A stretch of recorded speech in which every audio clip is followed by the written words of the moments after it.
Welcome back.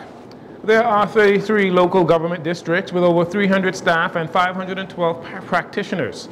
The Davis administration has promised to enhance local government. Asked for an update on developments in regards to local government, the Minister of Public Works and Family Island Affairs, Clay Sweeting, reminded that the government has already drafted amendments to the Local Government Act to strengthen the impact of local government on communities. We had a 19-member committee that traveled throughout the Family Islands to get input from different local government councils and administrators.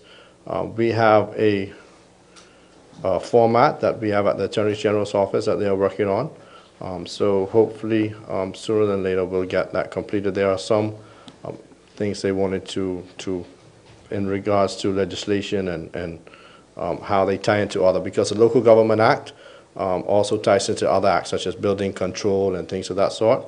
So hopefully we'll get that completed soon. But the format, the draft is completed and it's at the AG's office.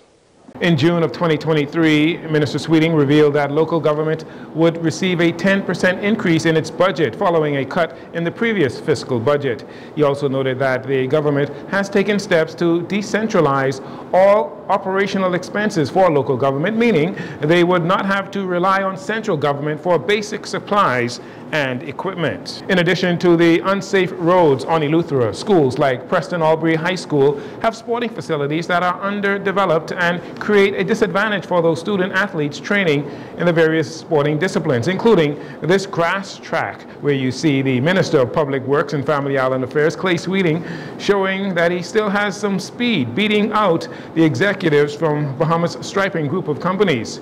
In addition to the Eleuthera Road project announced last week, the government, in partnership with Bahamas Striping Group and Caribbean Pavement Solutions, will not only pave the 400-meter track, but upgrade the entire track and field facility.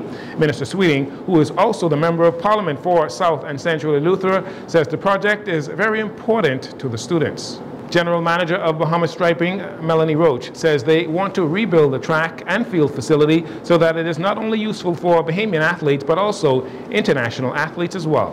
What we aim to achieve here is really an international standard track that persons can use from anywhere in the world, can come to train. You know, we have beautiful sunny weather.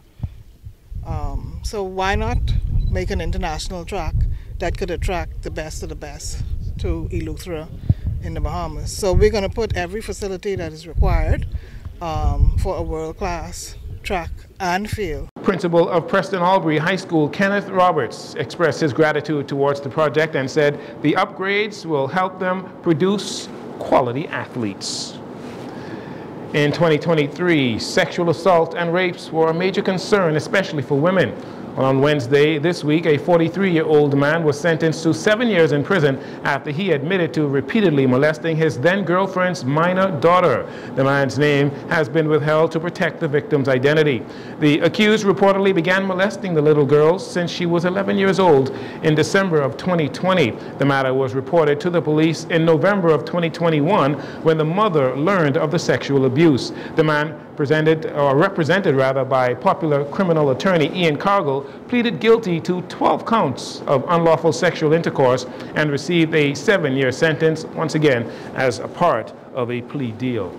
And finally, Vaughn Miller, the Minister of the Environment and Natural Resources, said the government has a duty to prepare its citizens for the potential negative impacts and opportunities that climate change may present. He said relevant statistical data is crucial for this to take place. Mr. Miller was speaking at the recent 3-day workshop for Environment and Climate Change Statistics and Indicators. The workshop was organized by the CARICOM Secretariat and the Bahamas National Statistical Institute. One of the main objectives of the workshop is using statistics on environment and climate change to identify best practices and decisions for various governments in the Caribbean. The data can also be used to measure progress made against climate change. And that'll do it for your JCN Evening News. Once again, I'm Jarino Saunders. Thank you so much for joining us.